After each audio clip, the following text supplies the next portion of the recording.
요한계시록 크게 세 부분으로 이렇게 나눈다고 했습니다. 1장 19절에서 하나님께서 요한에게 내가 본 것들, 또 현재에 있는 일들, 이후에 일어날 일들 기록하라고 말씀을 하시는데, 여기서 내가 본 것들이라고 하는 것은 요한계시록 1장부터 3장까지의 교회 시대입니다. 또 현재에 있는 일들 하는 것은 요한계시록 4장에서 19장까지의 대환란과 재림에 관한 부분입니다. 그 다음에 이후에 일어날 일들이라고 말씀하시는 것은 요한계시록 20장에서 22장까지 천년왕국과 영원시대에 관한 부분들을, 대환란이라고 부르는 것은 그 현재에 있는 일들이라고 말씀하시는 요한계시록 4장부터 19장까지 기간을 말씀하고 있습니다. 4장에서 교회가 휴거되고 주님과 함께 하늘에 있습니다. 5장 3절에서 주님께서 봉인된 책을 취하시고 그 봉인을 떼기 시작하시면서 6장부터 19장까지의 일들이 일어나는데, 이 기간이 다니엘서에서는 다니엘의 70째 주라고 말씀하시는, 또 야곱의 고난의 때라고 불리는 그 대환란 기간입니다. 네 가지 관점에서 설명을 합니다. 5장 6장은 일곱 봉인의 관점에서, 7장부터 12장은 일곱 나팔의 관점에서, 그리고 13장과 14장은 적그리스도의 활동에 관해서, 그다음 마지막으로 15장에서 18장까지는 일곱 호리병으로 관점에서 보여주고 있습니다. 각각이 시간 순서대로 일어난 것이 아닙니다. 네 개의 관점으로 보여주는 것입니다. 네 번 반복해서 설명하는 것입니다. 요한계시록을 시작할 때 1장 1절에서 반드시 속히 일어날 일들을 보여주시는 것이다 라고 말씀을 하시는데, 이 네 가지 관점에서 네 번 보여주신다고 말씀하시는 것은 반드시 일어날 일이라고 하는 것을 확증을 하시는 것입니다. 5장 1절에서 보좌 앞으로 인도된 요한이 이 일곱 인으로 봉해진 한 권의 책을 보좌에 앉으신 분께서 들고 계시는 것을 봅니다. 곁에 있는 천사가 누가 그 책을 펴며 그 봉인대를 떼기 합당한가 라고 묻죠.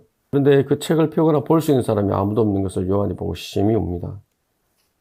이 24장로 가운데 한 사람이 일어나서 예수 그리스도께서 그 책을 펴고 그 책의 일곱 봉인을 때리라 그렇게 알려줍니다.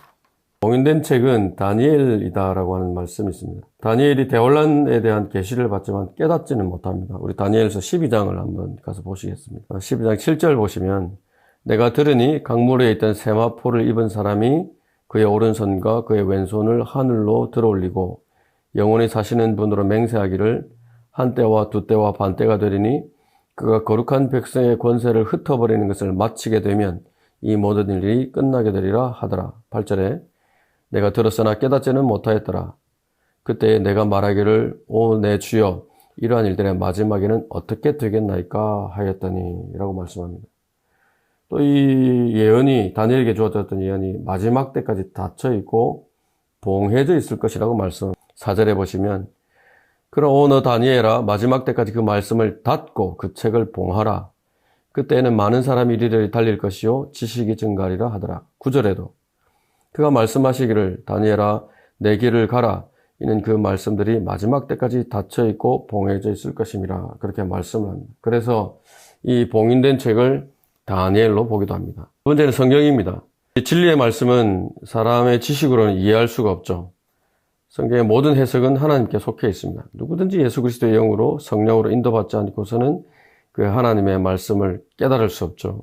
요한복음 16장 13절에 보면은 진리의 영이신 그분이 오시면 너희를 모든 진리로 인도하시리라. 마지막 부분에 또 너희에게 다가올 일들을 알려주시리라고 말씀하십니다. 그래서 이 봉인된 책이 성경이다라고 말씀합니다. 또 직접적으로는 우리가 지금 공부하고 있는 요한계시록 자체다라고 이야기를 하기도 하는 것입니다. 유다지파의 사자, 재림하시는 예수 그리스도를 호칭하는 말이 유다지파의 사자, 또 다윗의 뿌리라고 하는 말입니다. 왕으로서 재림하시는 예수 그리스도를 부르는 말입니다. 사자가 동물의 제왕이죠. 아주 위대하고 두려운 존재인 것처럼 예수님께서도 그렇게 위대하고 존귀하고 또 두려운 왕으로 오실 것이다 라고 하는 것을 보여주시는 것입니다.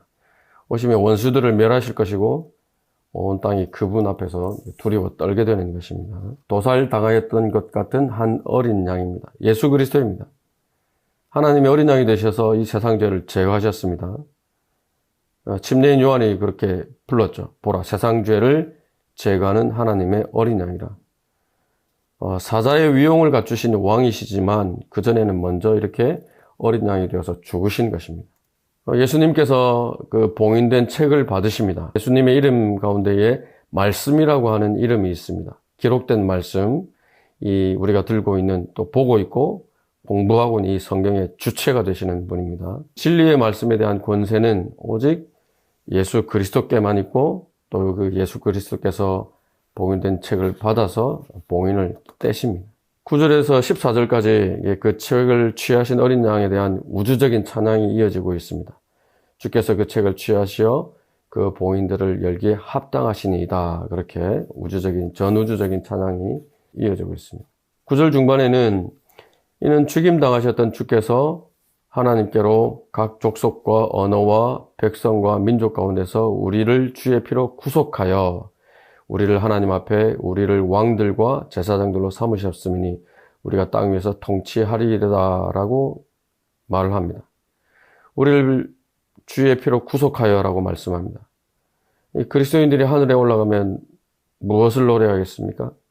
그리스도인들이 하늘에 올라가면 당연히 나를 이 영광스러운 자리에 있게 하신 그 예수 그리스도의 보혈을 찬양하겠죠. 예수 그리스도의 보혈을 찬양하는 것입니다. 나의 죄를 씻는 것, 나를 온전케 하는 것, 나를 그 하나님 앞에 세우는 것, 나를 그 왕국의 주인이 되게 하는 것, 예수 그리스도의 보혈입니다. 우리를 왕들과 제사장들로 삼으셨다라고 말씀합니다. 주님과 함께 고난을 당하며 신실하게 주님을 섬기고 복음을 전파한 성도들, 장차 땅 위에서 주님과 함께 통치하게 될 것을 약속을 하시는 것입니다. 수가 천천히요 만만인 천사들이 이렇게 찬송을 합니다. 뭐라고 찬송합니까? 죽임을 당하신 어린 양이 권세와 부귀와 지혜와 힘과 존귀와 영광과 찬송을 받으시기에 합당하시도다 라고 찬송합니다. 모든 피조물들이 찬양을 합니다. 보좌에 앉으신 분과 어린 양에게 찬송과 존귀와 영광과 권세가 영원 무궁토록 있을지어다 라고 찬양을 합니다. 이 찬양에 대해서 네 짐승이 아멘 하고 화답을 합니다. 또 24장로가 엎드려서 이 영원 무궁토록 살아계시는 분께 경배를 합니다. 아멘 하는 말은 히브리어로 진실로, 참으로, 확실히 그리 되게 하옵소서, 그러하옵니다. 그런 의미를 가지고 있습니다. 예수님께서 십자가에서 이루신 사역, 하나님께서 계획하시는 미래, 완성된 미래의 기초가 되고 토대가 되는 그런 위대한 사역이었던 것입니다.